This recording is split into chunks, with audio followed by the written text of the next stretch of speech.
सर्वप्रथम तो मैं विकासिका की तरफ से नव वर्ष की मंगल कामनाएं प्रेषित करता हूँ। ये विनोद भैया ऐसे अद्भुत संयोग का निर्माण करते रहते हैं। 1 जनवरी जिसको कि अंतर्राष्ट्रीय नववर्ष के नाम से हम लोग जानते हैं, उस दिन भी संस्था का एक स्थापना दिवस मनाते हैं। तो उस नववर्ष के दिन भी हमें खुशियां मनाने का, मिलने का अवसर प्रदान करते हैं। और जिसे हमें हिंदू शब्द जोड़ने की जरूरत नहीं है, तो हमारा नववर्ष है ही है। हम हिंदू क्यों जोड़ते हैं? जो हमारा नववर्ष आज से प्रारंभ हो रहा है, तो आज के दिन भी ऐसे कार्यक्रमों का आयोजन करके, जिसमें कि अपने क्षेत्र के गुणी हमारी विभूतियां हैं, उनका सम्मान करके पुनः हमें खुशियों का ये अवसर प्रदान करते हैं। निश्चित रूप से वो प्रणव में है। हमें जिस कार्य को सौंपा गया है, अभी मैं आया तो विनोद भैया ने कहा आपको संस्था के बारे में बताना है। संस्था का जन्म 1 जनवरी 1972 को हुआ। उसकी परिकल्पना भी हुई, स्थापना भी हुई, संस्था का उद्भव भी हुआ। और मैं 1 जनवरी, मेरा जो प्रमाण पत्र पर जन्मदिन है वह 1 जनवरी 1969 है। हो सकता है 1 साल मेरे माता पिता ने कम करा दिया होगा। तो संस्था के जन्म के समय मात्र 4 वर्ष या 3 वर्ष का मैं रहा होऊंगा। अब 3 वर्ष का बालक संस्था के बारे में कितना बता पाएगा, मैं यही सोच रहा हूँ। तो जितना मैं जान सका हूँ कानपुर आने के बाद और विनोद भैया से जुड़ने के बाद, 1 जनवरी 1972 को जब इस संस्था की परिकल्पना हुई, इसकी स्थापना कर लें, इसका उद्भव कर लें, तब से यह संस्था निरंतर साहित्य के लिए, साहित्यकारों के लिए, हमारी संस्कृति के लिए, बल्कि कहें तो समग्र रूप से इस देश के विकास में अपना भरपूर मनोयोग से योगदान देती चली आ रही है। बहुत सारे कार्यक्रम जो हम जानते हैं, मुझे तो सिर्फ उसका उल्लेख करना है कि प्रेरणा पुरुष संस्था का जो सर्वोच्च सम्मान हम लोग जानते हैं, सर्वोच्च सम्मान है। जब संस्था को कोई ऐसा व्यक्तित्व दिख जाता है या मिल जाता है या संयोग बन जाता है कि यह हमारे लिए प्रेरणा पुरुष है, तो संस्था प्रेरणा पुरुष सम्मान से उस विभूति को सम्मानित करती है और उनका सम्मान करके हमें भी सम्मान का अनुभव होता है, गौरव का अनुभव होता है। गुण गौरव सम्मान ये तो प्रतिवर्ष एक श्रृंखलाबद्ध है।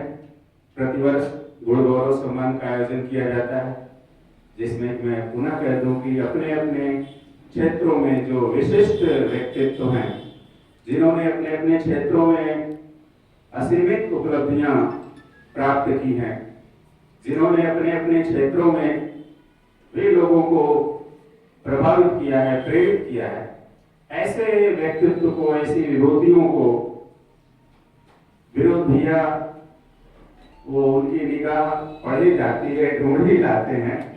और हमें तो लगता है कि ये निरंतर इनका यही चलता रहता है कि हम किसको ऐसी विभूतियां कौन से ढूंढे जिसको सम्मानित करके हमारी संस्था को भी सम्मान मिले, हमारी संस्था को भी गौरव मिले।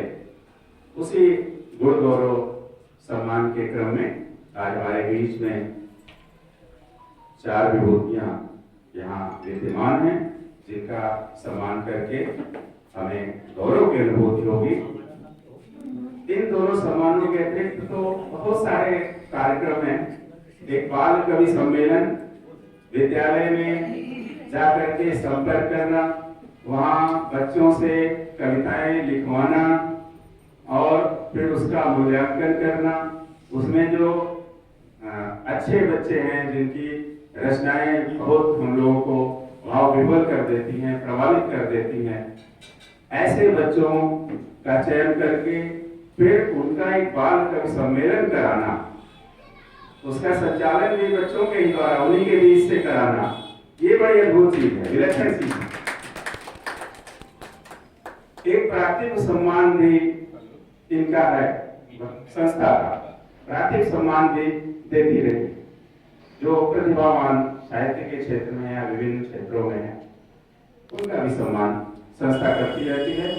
और जैसा कि हम लोग पूरी तरह से अवगत हैं कि जब संस्था का 50वां वर्ष प्रारंभ हुआ तो पूरे वर्ष भर लगभग जोड़े तो हर महीने 56 कार्यक्रम हुए थे। एक वर्ष में 56 कार्यक्रम हुए और एक महीने में 4 सप्ताह होते हैं। अगर हम गुणा करें तो एक वर्ष में 48 सप्ताह ही होते हैं। 12 चौक 48, किसी में 5 पड़ा होगा तो 49 हो गया होगा, लेकिन 56 कार्यक्रम हुए। इसका मतलब कि कुछ हफ्तों में 2 कार्यक्रम हुए। तो यह अपने आप में इतनी बड़ी उपलब्धि है कि संस्था अपने 50वें वर्ष में प्रत्येक हफ्ते में संस्था ने कार्य कराया और कानपुर महानगर के प्रत्येक कोने में, प्रत्येक क्षेत्र में, प्रत्येक मोहल्ले में कार्यक्रम कराया।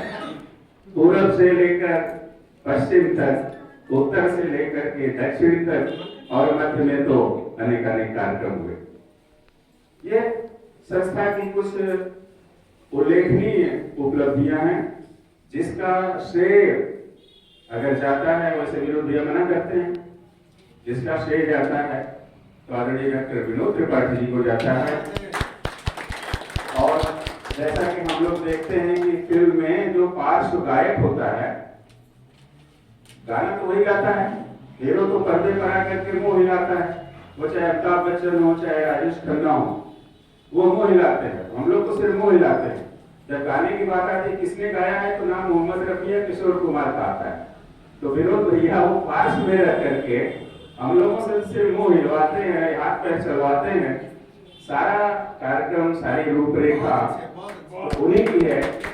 और विनोद भैया के बारे में जब मुझे 4 पंक्तियां याद आ गई अचानक, तो मैं देना चाहता हूँ कि टूटने और बिखरने का चरण मांग लिया, टूटने और बिखरने का चरण मांग लिया, हमने हालात से शीशे का बदन मांग लिया, हम भी मौजूद थे तकदीर के दरवाजे पर, लोग दौलत पे गिरे हमने वतन मांग लिया, लोग दौलत पे गिरे हमने वतन मांग लिया।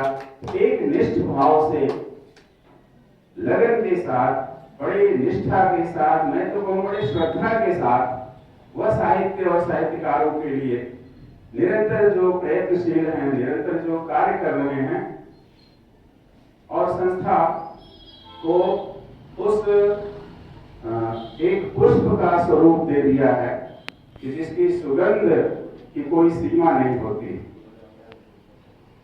तो जयशंकर प्रसाद, अगर संस्था के लिए मैं कहें तो जयशंकर प्रसाद की 2 पंक्तियां हैं कि इस पथ का उद्देश्य नहीं है श्रांत भवन में टिक रहना, इस पथ का उद्देश्य नहीं है श्रांत भवन में टिक रहना, किंतु पहुंचना उस सीमा तक जिसके आगे राह नहीं, किंतु पहुंचना उस सीमा तक जिसके आगे राह नहीं। यह संस्था निरंतर उस सीमा की ओर अग्रसर है